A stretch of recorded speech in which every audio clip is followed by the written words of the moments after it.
So this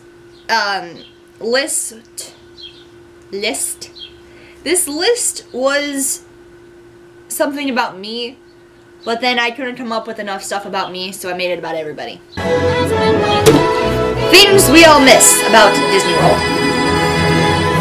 1. The Sorcerer's Hat in Hollywood Studios. Now, the Sorcerer's Hat came out, what was it, 2000, 2001-ish, and the park opened in 1989, so people who were, you know, veterans at this park that had been there through the 90s wanted this hat gone because it was only supposed to be there for a year. And people missed looking down, seeing the Chinese movie theater. Disney finally removed it a couple years ago. But they put a stage there, so you still cannot see the darn movie theater. You can only see the top. Rare characters and character palooza. I see all these vlogs from Disneyland, and you just have characters roaming the park. You don't have that in Disney World. I don't know if it's because the people who are at Disney World are more vicious, but I think it's because the people at Disneyland are more season pass holders, and the people at Disney World are more vacationers, so they don't want people trampling Mickey Mouse.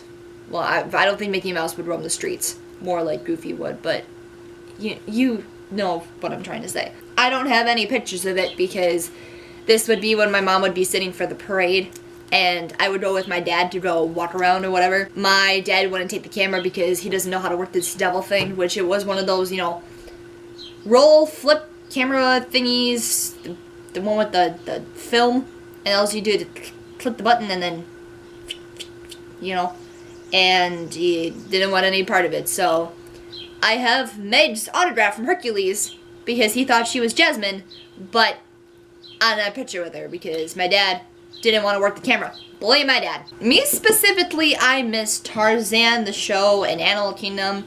This would be the reason why I don't like the movie Finding Nemo, because Finding Nemo took over Tarzan. Tarzan was better than Nemo. Some other honorable mentions: the Hunchback of Notre Dame show, somewhere located in Hollywood Studios. I don't know, I watched it on YouTube. I thought it was pretty good.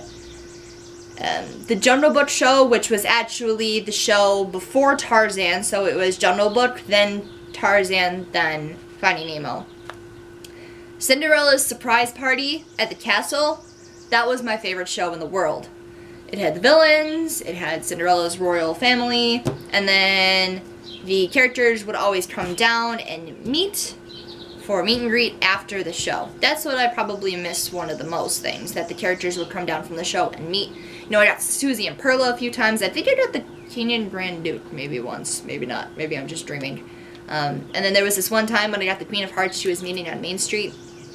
This was when I was little. It was probably when I was like 6 or 7. And my dad goes, "Chelsea, did you tell her to sign it the Queen of Diamonds? Because you already have the Queen of Hearts signature." And she actually turned around and started chasing him. That was a fun time. And Doug live. I only saw this once because it was only there for a couple years and my parents were like, eh. But I watched it on YouTube and this guy has the greatest voice. I miss One Man's Dream. Chelsea, One Man's Dream is still there. Yeah, the exhibit is, but some of it's not there anymore. As well as the movie that still had that little bit of magic to make your trip worthwhile. You know, if you went to Disney, you always had to watch the One Man's Dream show, which it's just a little bit story about Walt Disney's life and how he wanted to create this park and everything. So then he created Disneyland, and then they made the Disney World and Happy Place. They ceased that, and now they have they had the preview for Alice Through the Looking Glass, so I'm not sure if anything is currently there. It's one of the most overlooked attractions, and I think it deserves more credit because that, when we went in 2015, I think, or 2014, that was one of them, I sat and I actually dragged my parents into it. And I was feeling down the entire vacation, and then I saw this film, and I just felt all the magic just come back, and it was just great. And it's gone, and poof goes the magic. I have to apologize because I keep saying Art of Animation. I said it 4 times in my History of Disney Characters video. Click over here to watch, or up top. I said Art of Animation, and I mean Magic of Animation. I mean the attraction in Hollywood Studios, not the resort. Sorry. That, and then the Streets of America. The art of animation had a few things. Character Palooza, until it moved to the streets of America. The movie about Mushu, which was great. And if you haven't ever watched it, go look up Mushu movie art of... I did it again. Mushu movie magic of animation. Hollywood Studios. Watch it. It's hilarious. And then they had the drawing class where you could go and learn to draw a character. Okay, I get that you put Star Wars there, but you should have kept the drawing class and put it somewhere else, because who doesn't want to learn how to draw a Disney character? You know, if it was advertised a little more. In the streets of America, you know, I liked going to the streets, and as many people did, and just looking at all the buildings, which, if, fun fact about you don't know, so back when the park opened in '89, the Backlot Tour actually ran through the streets of America because they did different music video shootings, or movie shootings, like down there in the streets of America, which you can check out Adam the Woo's video about the streets of America and search it up in the search bar. He did a great explanation of all these different videos being filmed there. I think it was him or it was this other guy. What's his name? I'm pretty sure it's this video, Goodbye Disney MGM Studios Secrets and something by Adam LeWoo. It might be by this other guy, which I don't remember what his name is. You know, he did an explanation over there.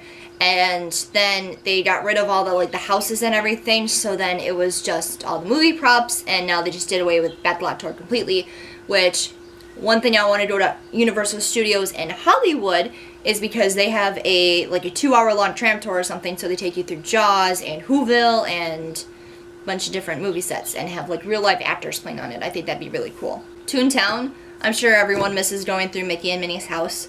Donald's boat, although it didn't work.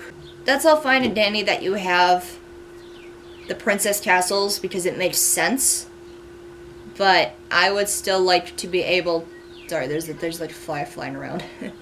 I would still like to be able to go and, you know, pop the popcorn in the machine and open Minnie's fridge and everything, and I don't know. These last few were just kind of thrown in here to give me more. River Country, not that I ever went there because it closed before I got there, but you can also check out Adam LeWoo's video of him going to River Country, and that is the reason why he got kicked out of Walt Disney World for a couple years. So do not go to River Country. If you do not film it because you will get banned. When people didn't hoard pins, so what people like to do nowadays is go and get all of the Hidden Mickey sets. Every time they see a Hidden Mickey pin, they will grab it, and they will have numerous amounts of these sets. Like, there was a picture on Facebook of the macaroon pins. This guy had a whole huge bulletin board, probably 30 sets of each pin, and he sold them as sets. Okay, no wonders you can't find the stupid blue one you're looking for. Not that I'm looking for any, because I've got them all, but no wonders you can't find that one Hidden Mickey pin you're looking for, because someone hoards them all and sells them all. Lesser crowds, you know, I discussed very briefly, I basically just said a sentence about it, in my Part 7 Disney Vacation video, which was the one where I did extra magic hours, clicked on my face over here, that this is when Disney is the most magical, when there's no crowds and no lines, because you can enjoy it, which it was about 12:30, and we were going to ride Buzz Lightyear, and there was no one around us, and it was so cool being like the only ones in the specific area. What other things do you miss? I'd love to have better ideas because some of these are kind of dumb, but do you miss anything? Do you not miss anything? Leave a comment down below and we'll discuss about it. So thanks for watching, and have a magical day. You know, I have a few days until I leave for Disney, and I'm going to start vlogging every day very, very, very soon. It's going to probably become very tedious and very nerve-wracking, but I'm going to do my best, and I'm going to have videos for you, and they're going to be fun. Have a magical day, and I'll see you later. Bye, guys.